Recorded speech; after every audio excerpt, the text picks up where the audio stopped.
آندھی کے وقت حضور صلی اللہ علیہ وسلم کا طریقہ۔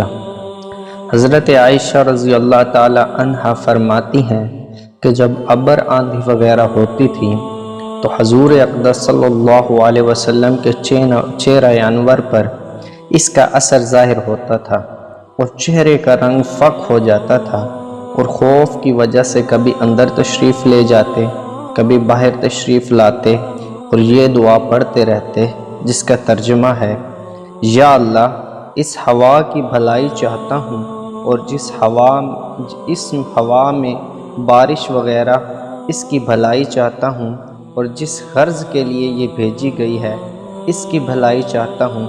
یا اللہ، میں اس ہوا کی برائی سے پناہ مانگتا ہوں، اور جو چیز اس میں ہے اور جس غرض سے یہ بھیجی گئی ہے اس کی برائی سے پناہ مانگتا ہوں۔ اور جب بارش شروع ہو جاتی تو چہرے پر انبساط شروع ہوتا۔ میں نے عرض کیا کہ یا رسول اللہ، سب لوگ جب ابر دیکھتے ہیں تو خوش ہوتے ہیں کہ بارش کے آثار معلوم ہوئے، مگر آپ پر ایک گرانی محسوس ہوتی ہے۔ حضور صلی اللہ علیہ وسلم نے ارشاد فرمایا: عائشہ، مجھے اس کا کیا اطمینان کہ اس میں عذاب نہ ہو۔ قوم عاد کو ہوا کے ساتھ ہی عذاب دیا گیا، اور وہ ابر کو دیکھ کر خوش ہوئے تھے کہ اس ابر میں ہمارے لیے پانی برسایا جائے گا، حالانکہ اس میں عذاب تھا۔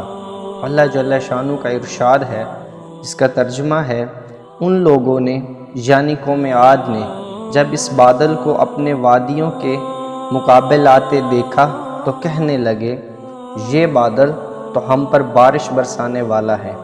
ارشاد خداوندی ہوا کہ نہیں برسانے والا، نہیں، بلکہ یہ وہی عذاب ہے جس کی تم جلدی مچاتے تھے اور نبی سے کہتے تھے، اگر تو سچا ہے تو ہم پر عذاب لا۔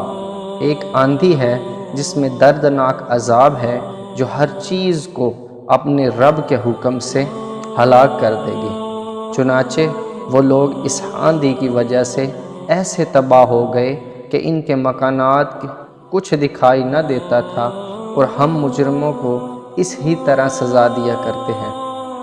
فائدہ میں لکھتے ہیں، یہ اللہ کے خوف کا حال اس پاک ذات کا ہے جس کا سید الاولین و آخرین ہونا خود اسی کے ارشاد سے سب کو معلوم ہے۔ خود کلام پاک میں یہ ارشاد ہے کہ اللہ تعالیٰ ایسا نہیں کریں گے کہ ان میں آپ کے ہوتے ہوئے ان کو عذاب دیں۔ اس وعدہ خداوندی کے باوجود پھر حضور اقدس صلی اللہ علیہ وسلم کے خوف الہی کا یہ حال تھا کہ ابر اور آندھی کو دیکھ کر پہلی قوموں کے عذاب یاد آ جاتے تھے۔ اسی کے ساتھ ایک نگاہ اپنے حال پر بھی کرنا ہے کہ ہم لوگ